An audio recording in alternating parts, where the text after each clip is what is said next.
साधनतः संयोजक जी, इन्होंने मुझको एकदम धमकी भरे लहजे में कहा था कि हम लोग यहाँ पे इकट्ठा होंगे, जो सम्मानित मंच है उसको सुनने के लिए, और तुम बोलना जरूर लेकिन 5 मिनट से आगे बढ़े।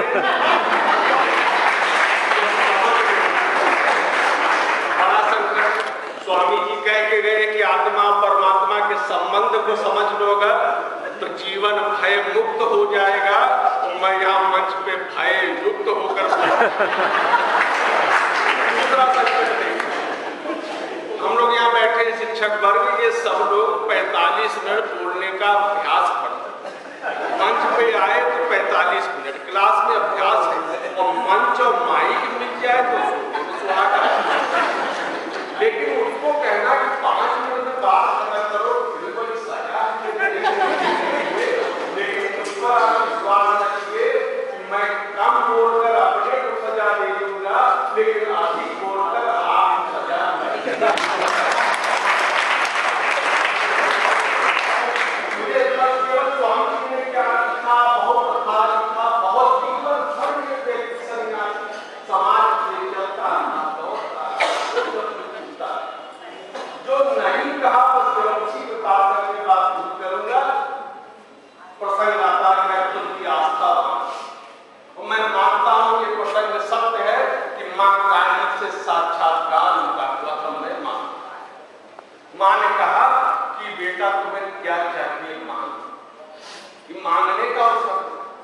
लेकिन सन्यासी की आंखों से आंसू की अनवरत धार बहती रही, मुंह से शब्द नहीं निकले, तो बिना कहे जो संदेश हम समाज को दे गए हैं, वो संदेश ये है कि अपने लिए कुछ मांगना नहीं है, चाहे की मनवा बेमनवा, जिसको पूछना चाहिए वही सारा।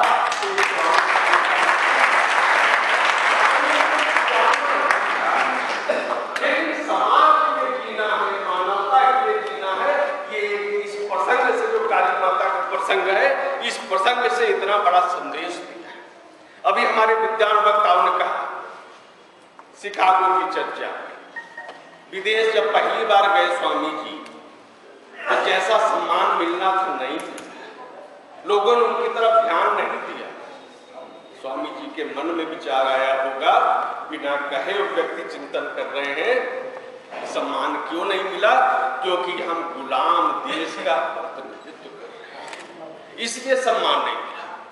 तो बड़ी चुनौती आ गई, कैसे उबरना है इससे, देश की प्रतिष्ठा को कैसे पुनर्स्थापित करना है। और फिर जब बोले, मैं उसमें कुछ एक शब्द नहीं कहना चाहता हूं, अब बोल के उतरे तो जिन व्यक्तियों को, जिन गोरे लोगों की अहंकार था कि तुमको हमने गुलाम बना के रखा है, उनको संदेश मिल गया कि तुम हमको राजनीतिक रूप से गुलाम बना सकते हो, लेकिन सांस्कृतिक रूप से हमको गुलाम बनाने की क्षमता पूरी दुनिया में किसी के पास नहीं।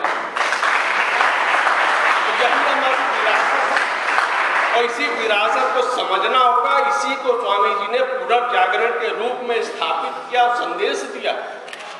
वो समाज को जगा रहे हैं, समाज के लिए चलते जा रहे हैं। विजय जी ने एक बात कही थी कि उनका व्यक्तित्व, शुक्ला जी खड़े हो गए तो मेरे बार घबरा गया, तो बैठ गए थे थोड़ा संतोष। विजय जी ने एक बात कही कि हिमालय की तरह व्यक्ति, स्वामी जी की बात आती है लगता है हिमालय। मैं उसमें एक और प्रतिमा जोड़ना चाहूंगा कि हिमालय जैसी ऊंचाई है तो सागर जैसी गहराई है। 2 लाइनें कहते हैं, 5 से बहुत ज्यादा नहीं बढ़ाऊंगा, केवल 2 लाइन कहूंगा। कैफ पैदा कर समंदर की तरह, कैफ पैदा कर समंदर की तरह, हसरते ऊंचाइयां गहराइयां, और जिंदगी शायद इसी का नाम है, रुकना नहीं, चलते रहो जितनी भी हो कठिनाइयां। क्या